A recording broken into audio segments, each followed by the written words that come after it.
salut tout le monde, c'est Steph Jazz. Je vais vous présenter cette fois-ci le Special Vinyl de Vide-Grenier euh, du mois d'août. Et presque début septembre, du dimanche, puisque j'ai refait ce dimanche 1er septembre un vide-grenier à côté de chez moi et j'ai encore trouvé une petite pelletée de vinyle, dans tous les styles d'ailleurs. Alors, je voulais faire une petite présentation du premier vinyle que j'avais trouvé dans la région de Poitiers. Et pour ça, ben, je m'étais dit, je vais faire une petite improvisation avec mon petit Yamaha Portasound, là, le PSS, que j'avais déjà trouvé dans un vide-grenier pour une somme. Bon, je vous dis pas le prix parce que de toute façon vous ne me croiriez pas.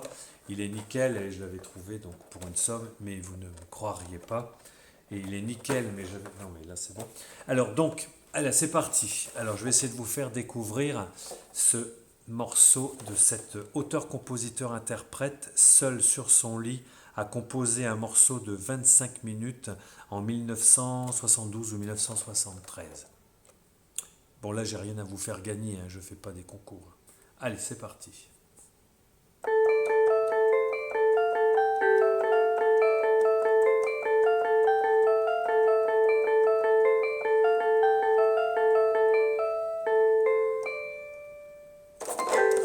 Et oui, oui, oui, c'est bien sûr le Tubular Bells de ce génialissime auteur-compositeur, tout jeune à l'époque, 1972-73 je crois, donc Mike Oldfield, qui après donc son morceau, ou une partie de son morceau, est devenue la bande originale du film culte d'horreur, qu'on n'avait jamais vu le truc, avec une Linda Blair qui s'en est malheureusement jamais remise, sur un film de William Friedkin, L'Exorciste. Et je vous montre aussi le macaron de cet album et le disque il est complètement nickel. Je sais pas, ouais, il y a deux petites rayures mais léger, mais bon, il n'a pas dû être écouté pendant très longtemps.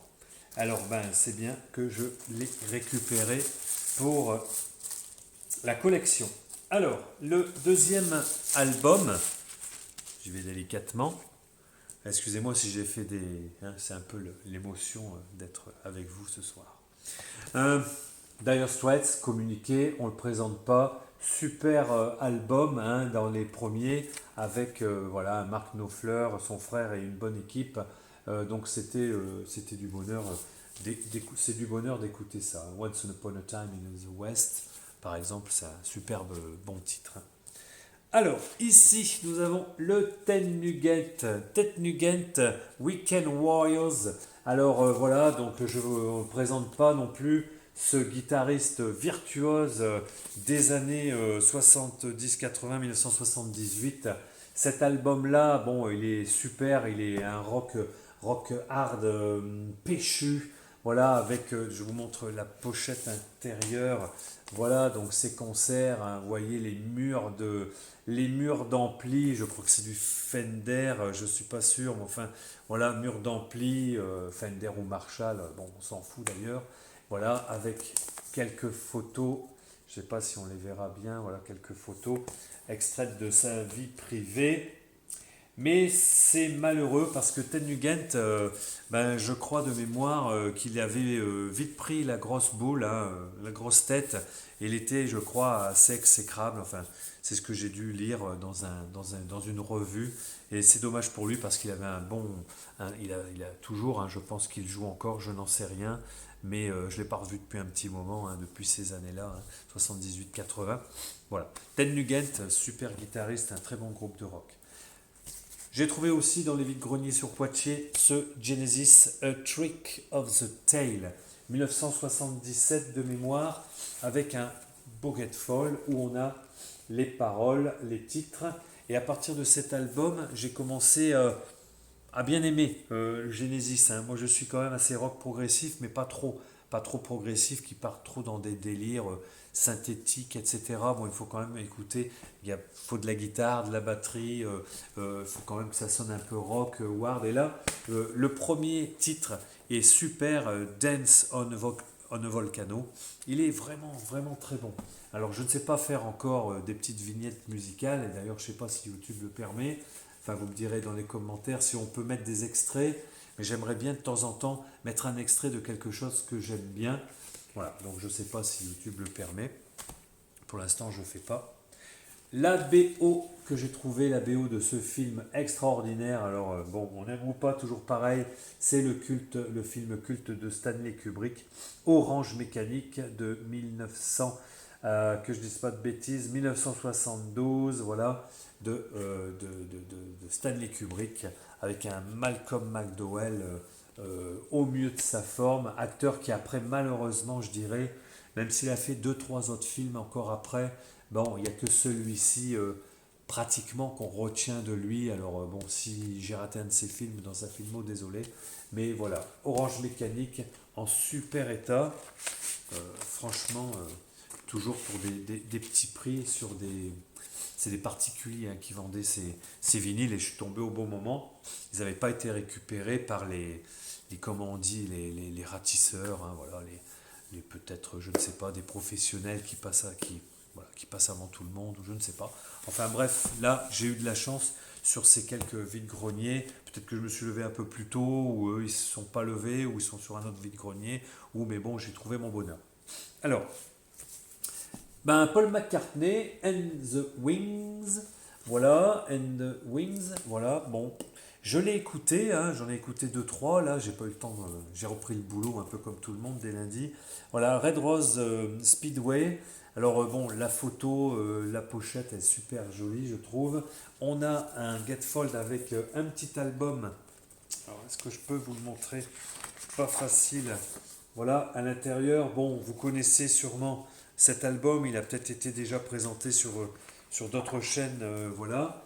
Je l'ai écouté, bon, j'ai pas vraiment adhéré, sauf qu'il y a un morceau, c'est le dernier qui s'appelle Lou, L-O-U-P, voilà, Lou, c'est marqué First Indian on the Moon, et alors là, j'ai trouvé ça extraordinaire pour Paul McCartney, enfin bon, je ne connais pas bien hein, Paul McCartney quand même, hein, et j'ai trouvé que ce titre, Lou, était extraordinaire. Il est un peu long, il est un petit peu barré, il est très, peut-être presque expérimental pour lui, je ne sais pas. Enfin voilà, j'ai trouvé ça bien, mais l'album entier, non, j'aime pas trop.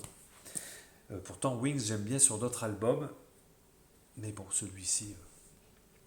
Alors après, là par contre, c'est pas du particulier, c'est trois albums que j'ai trouvés à un semi-professionnel pendant mes congés, donc sur ce fil-grenier vers Poitiers, et je lui ai pris pour 6 à 8 euros. Il m'a fait un prix, parce que j'en ai pris trois, c'est très sympa de sa part. Il y en avait beaucoup que j'aurais bien aimé, mais comme toujours, c'est au moment où j'ai plus un marron que je trouve ce que je voulais. Mais là, c'est un semi-professionnel, il vendait que du vinyle, hein, donc il avait des PS magnifiques, mais j'avais plus un rond, donc j'ai pris un peu ce qui me semblait être intéressant pour mon style, ce que j'aime. Donc la banlieue Est, le groupe parisien des années 80 qui fait un rock assez péchu. Voilà, donc c'est un jeune groupe hein, des années téléphone, hein, qui a fait donc cet album. Je l'avais, mais je ne me rappelle plus où il est, ou je sais pas, je l'ai prêté un jour. Quand je n'avais pas mis mon nom, Steph dessus, on ne me l'a jamais rendu. Pas de nom sur les vinyles, hein. Mais bref, voilà, donc je lui ai acheté 8 euros, je crois. Ouais, il était à 10, il m'a fait à 8. Bon. Et il est en bel état, hein. C'était que du certifié sur les disques. Ah, après, alors, celui-ci, Barabbas, regardez-moi cette pochette magnifique, 1982. Et j'étais sûr, j'en avais un de Barabbas à l'époque, hein. Dans les années 80, j'en avais un. Et je crois que c'était celui-là. En fait, c'est un autre. C'est le Barabbas où on voit une sorte de sirène qui est en train de se peigner. Bon, pour les connaisseurs, vous savez de quoi je parle pour la pochette. Mais je me suis dit, celui-là, je l'avais. C'est du hard rock. Putain, c'est bon. Je le prends. Je l'ai pris. Alors, pas de problème. Hein, je l'ai acheté 6 euros celui-là. Donc, impeccable, parfait. Mais c'est pas du tout du hard rock. C'est du disco rock. Je sais plus comment on peut dire ça. Et je ne me rappelle plus que c'était eux qui faisaient Barabbas. C'est assez génial. C'est propre, quoi. C'est carré. Il n'y a rien qui dépasse. Les sons sont assez purs. La guitare, c'est la guitare. Le piano, le clavier, voilà. C'est des sons assez simples, je dirais. Je ne sais pas comment dire. Mais Barabbas, ça s'écoute. C'est du disco rock, du funky rock.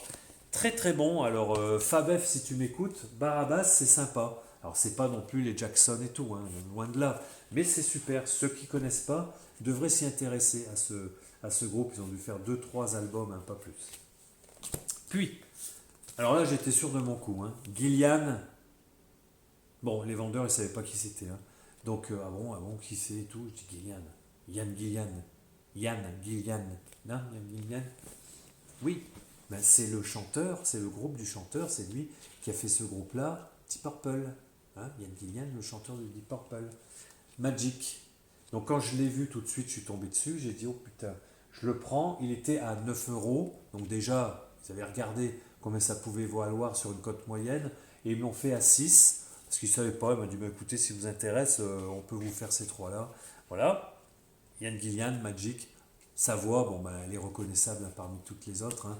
C'est du Yann Gillian, c'est du rock, ça ressemble quand même vraiment à Deep Purple, mais j'ai écouté un petit peu, je ne me rappelais plus, je l'avais celui-là aussi, je sais pas, j'en ai une pelletée que j'ai perdue. C'est pas du Deep Purple quand même, hein, mais voilà, j'ai bien aimé, puis très propre, hein, l'album de Yann Gillian, voilà. Hop là, j'ai bougé un peu, je ne sais pas ce que ça va donner. Je vais couper pour remettre tout ça d'aplomb.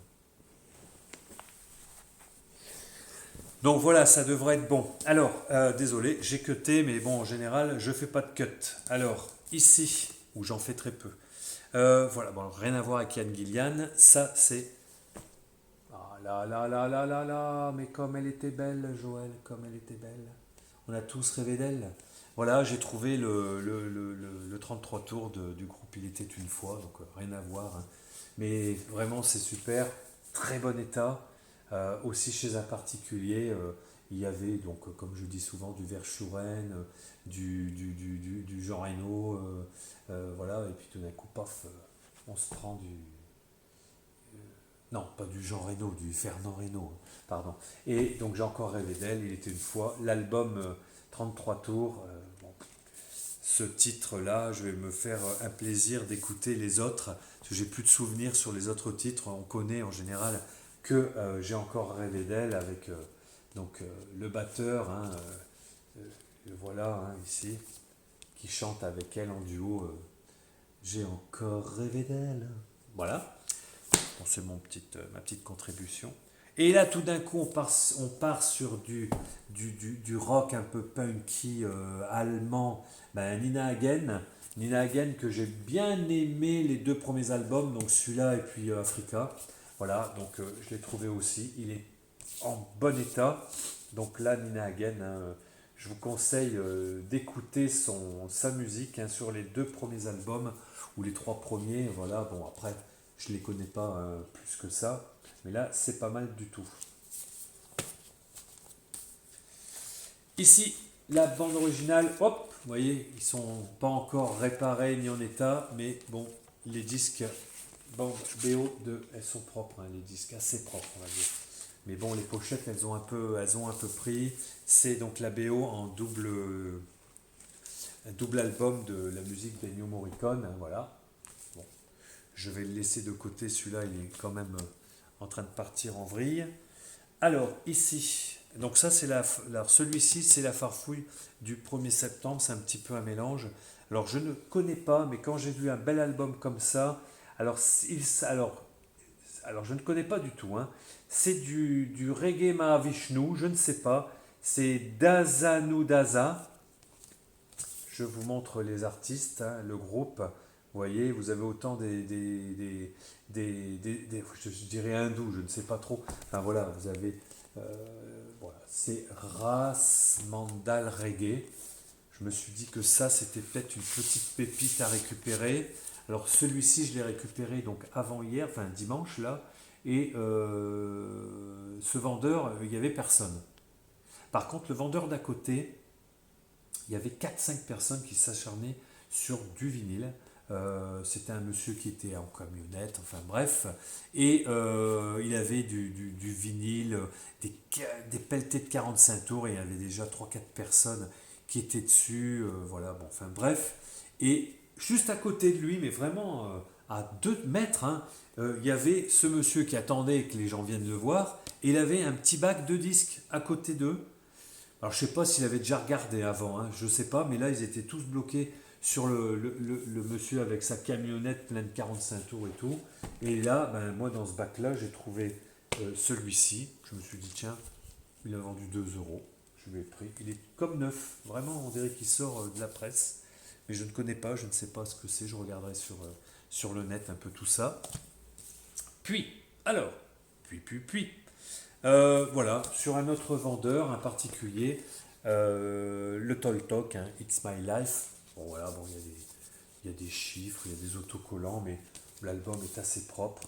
J'aime bien, hein. Toltok, comme j'ai vu sur une autre chaîne où j'ai vu un reportage, il ne faut pas écouter que le titre phare, hein, de ce groupe, hein. Il faut vraiment écouter tout le reste.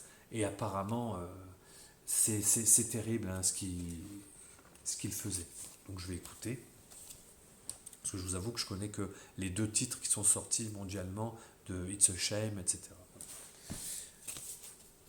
Pat Benatar, un Pat Benatar que je n'ai pas, Seven the Hard Way. Je ne l'ai pas celui-là, et d'ailleurs je ne le connaissais pas, il est de 1985.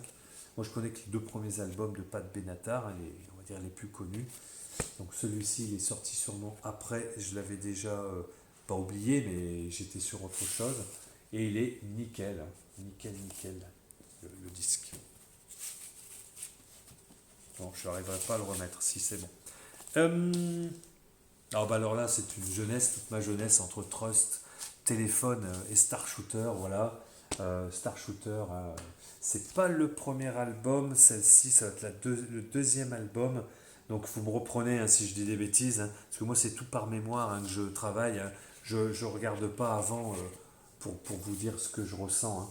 Voilà, donc Star Shooter avec Kent, qui a fait après quand même qui a fait une belle carrière. Quand je dis il est toujours sûrement sur la scène, ou je ne sais pas du tout ce qui est devenu Kent, mais il a fait vraiment, il est parti de ce groupe-là, et bon, ils nous ont fait assez vibrer avec leur rock très rapide, c'était extraordinaire, hein. Là, avec quel Chris Bébé, des choses comme ça.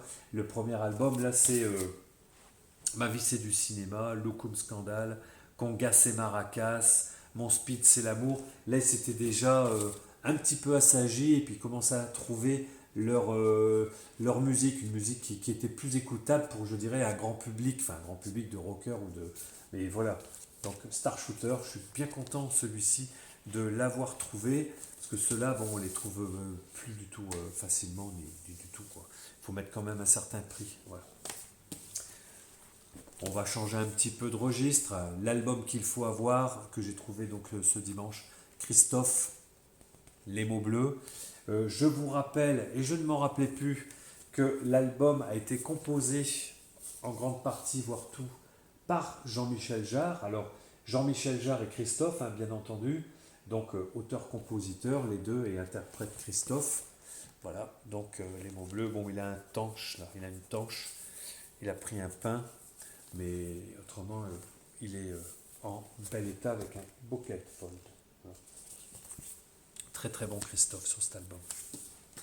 J'ai retrouvé du Véronique Sanson, on les trouve assez souvent, je dirais, je ne sais pas, mais j'en ai trouvé 2 ce dimanche. Donc ce Véronique Sanson, voilà, avec Amoureuse, Tout est cassé, tout est mort, L'irréparable, Louis, voilà.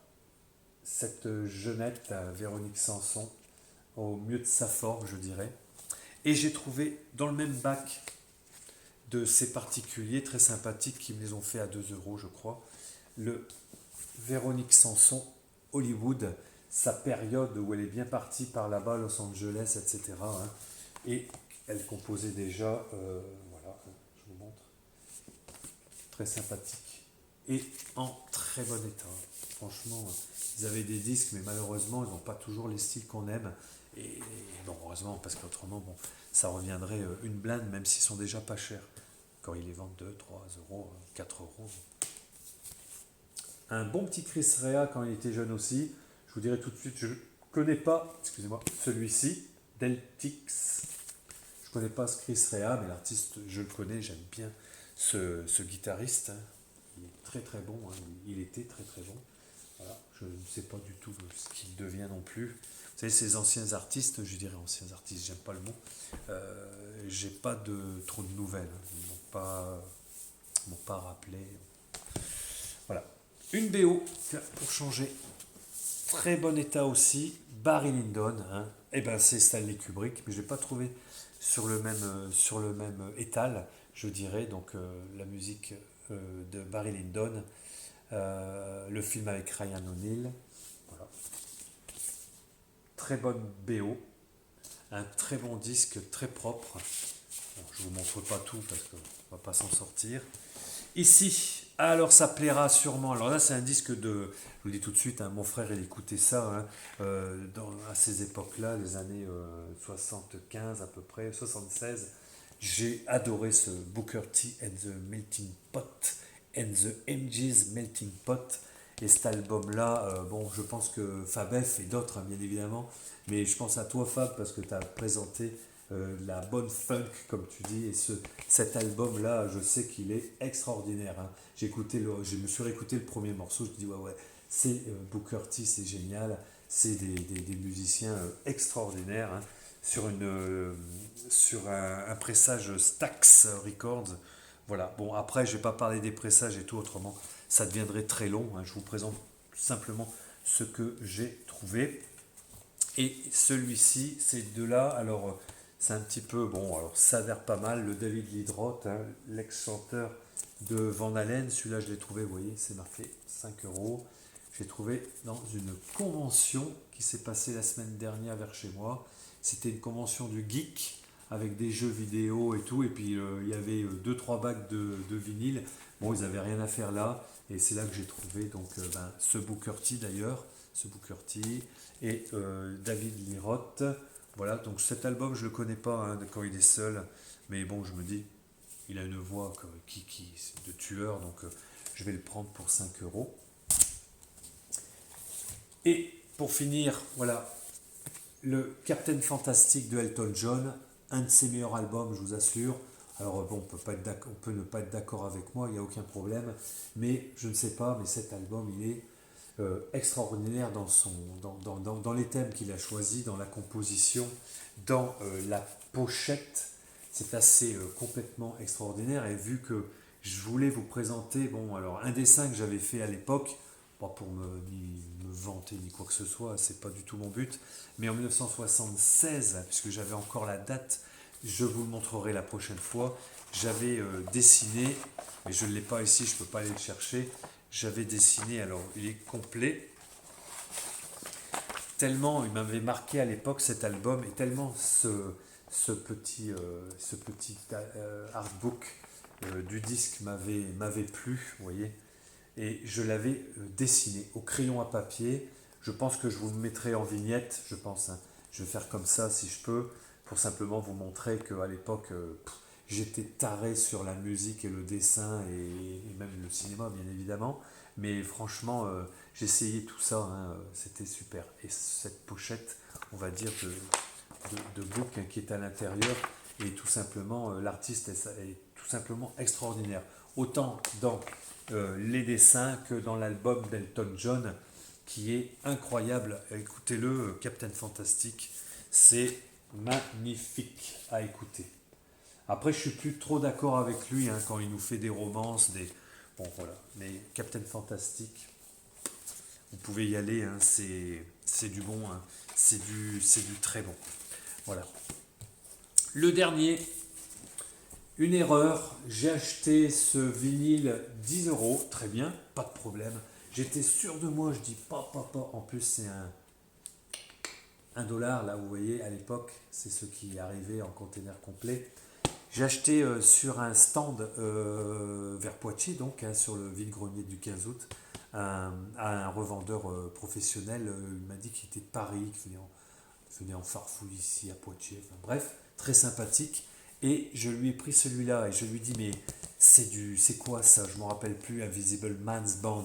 Il me dit, ça c'est dans le bac du rock et tout. Je lui dis, c'est du rock, même peut-être progressif, avec des synthés et tout. Oui, voilà, il me dit, voilà, c'est ça. En fait, il s'est complètement planté. Puis moi d'ailleurs aussi, c'est du gros funk rock, très très très bien fait, franchement. Et bon, ce qui m'a bon, alors déjà, vous voyez, le titre, la pochette, bon, ça laisse plutôt à dire que c'est plutôt du rock, hein, voilà, ou du progressif, voilà.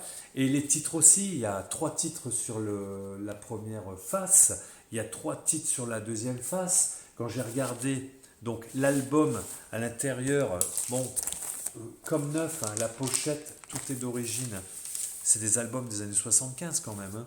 Et donc je regarde cet album, voilà, et je me dis, bon, bah ça c'est sûr, c'est du progressif, 1980, voilà. Hein, je l'avais un peu vieilli, mais 1980, chez Boardwalk Entertainment Company, voilà. Et puis ben, je l'écoute, en l'ayant acheté, mais c'était quand je suis rentré de congé, et c'était du gros funk rock, pas jazz rock, voilà, j'ai du mal à dire les styles des fois, parce qu'on peut se planter, et je suis très content, et même si, et j'aime de toute façon hein, tous les styles, mais là, celui-ci, j'ai été complètement étonné, quoi, puisque le vendeur me dit ouais, ouais, ouais, mais c'est du progressif, vous avez raison, c'est bien ça en fait. Il était en train de me dire ce que je voulais entendre. Et c'était rigolo, quoi. Donc je lui ai pris et je suis très très content, parce que Invisible Man's Band, ben, c'est un très gros groupe, hein, un très bon groupe. Ça groove, c'est vraiment bon. Allez, sur ça, voilà, je vous en ai mis pas un gros paquet, peut-être encore 30 minutes, je sais pas, je verrai. Eh bien, je vous dis ciao à tout le monde, et puis à un autre ou vide-grenier compte rendu Noz, Cash, etc. Sur des DVD, j'en ai encore pas mal de ce dimanche. Enfin bon, j'ai plein de choses aussi à vous montrer. Ciao, bye à tous, à plus.